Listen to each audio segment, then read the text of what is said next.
AP deputy CM Janasena అధినేత Pawan Kalyan incharge ముఖ్యమంత్రిగా బాధ్యతలు చేపట్టనున్నారనే వార్త జోరుగా షికారు చేస్తోంది.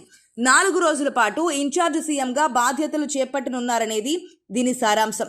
సీఎం చంద్రబాబు సింగపూర్ టూర్ నేపథ్యంలో పవన్ కు ఇన్ఛార్జ్ బాధ్యతలు అప్పగించినట్లుగా ఈ వార్త వైరల్ అవుతోంది. ముఖ్యమంత్రి చంద్రబాబు నాయుడు ఈ నెల 26 నుంచి 30వ తేదీ వరకు 4 రోజుల పాటు సింగపూర్లో పర్యటించబోతున్నారు. ఈ నేపథ్యంలో ఇన్ఛార్జ్ సీఎంగా పవన్ కు బాధ్యతలు అప్పగించారన్న వార్త అవాస్తవం. చంద్రబాబు సింగపూర్ పర్యటన అధికారికమే. ఆయన వెంట పలువురు మంత్రులు నారా లోకేష్, టీజీ భరత్ కూడా వెళుతున్నారు. రాష్ట్రంలో పెట్టుబడులు, రాజధాని అంశాలపై అక్కడ చర్చించే అవకాశం ఉంది. పవన్ ఏపీ సీఎం ఇప్పుడిదే ట్రెండింగ్. ఏ వెబ్సైట్ చూసినా, ఏ సోషల్ మీడియా ఓపెన్ చేసినా పవన్ సీఎం అంటూ హోరెత్తిస్తున్నారు. సోషల్ మీడియా, యూట్యూబ్ ఛానల్స్, కొన్ని మీడియా వెబ్సైట్లు డిప్యూటీ సీఎం పవన్ కళ్యాణ్ తాత్కాలికంగా ముఖ్యమంత్రి బాధ్యతలు స్వీకరిస్తున్నారు అనే ప్రచారాన్ని చేస్తున్నాయి.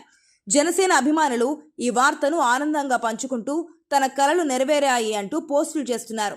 అయితే ఈ వార్తకున్న ఆధారాలేంటి? వాస్తవం ఏమిటి? అసలు ఇది సాధ్యమేనా అనేది ప్రశ్న.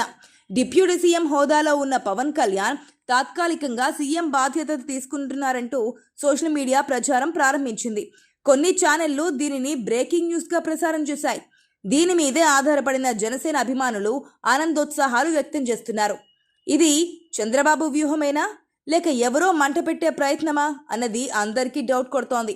ఈ ప్రచారం గమనిస్తే ఇది రాజకీయ మాయాజాలంగా కనిపిస్తోంది. చంద్రబాబు విదేశీ పర్యటనకు వెళ్తున్న నేపథ్యంలో ఆ సమయంలో పవన్ను తాత్కాలికంగా సీఎం చేస్తారన్న ఊహాగానాలు వ్యాప్తి చెందడం టీడీపీ, జనసేన మధ్య అపోహలు కలిగించాలన్న కుట్రగా అనిపిస్తోంది. చంద్రబాబు రాజకీయంగా ఎంత అప్రమత్తుడో అందరికీ తెలిసిందే. గతంలో ఎన్టీఆర్ విదేశీ పర్యటనకు వెళ్ళినప్పుడు నాదెండ్ల భాస్కర్ రావు ఏకంగా సీఎం అయ్యి ఎన్టీఆర్కు వెన్నుపోటు పొడిచారు.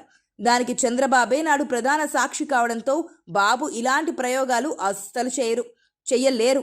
4 రోజులు విదేశీ పర్యటన కోసం సీఎం బాధ్యతలు ఎవ్వరికీ అప్పగించరు. మరీ ముఖ్యంగా డిప్యూటీ సీఎం అయిన పవన్ కళ్యాణ్కు అప్పగించడం అసంభవమనే చెప్పాలి. ఇక రాజ్యాంగం ప్రకారం డిప్యూటీ సీఎం అనే పదవి కేవలం లాంఛనప్రాయమైనది. దీనికి ప్రత్యేక అధికారాలు ఉండవు.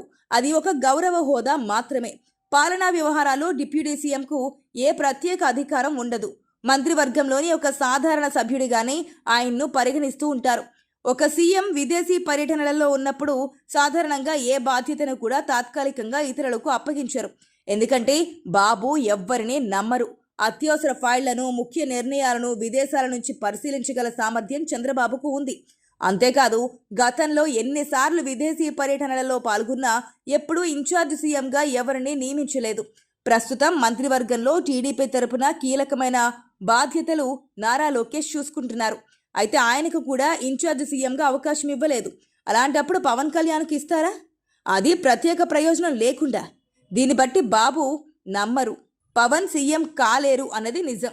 ఈ ప్రచారం వెనుక అసలైన ఉద్దేశం టీడీపీ, జనసేన మధ్య సున్నిత బంధాన్ని బలహీనపరచడమే అనిపిస్తోంది. పవన్ కళ్యాణ్ అభిమానుల్లో ఇదిగో మేము కోరుకునేది నెరవేరింది అనే భావన కలిగించి తర్వాత ఇది నిరాశకు దారితీసేలా, తద్వారా అసహనం పెంచే ప్రయత్నం అయి ఉండవచ్చు. సమాజంలో మారుతున్న ప్రచార పద్ధతుల వలన ఎంతటి అవాస్తవమైన వార్తలైనా హోరెత్తేలా మారాయి. కానీ ప్రజలు, ముఖ్యంగా రాజకీయ విషయాల్లో ఆసక్తి కలిగిన వారు సంక్షిప్తంగా కాకుండా విశ్లేషణాత్మకంగా ఆలోచించాల్సిన అవసరం ఎంతైనా ఉంది.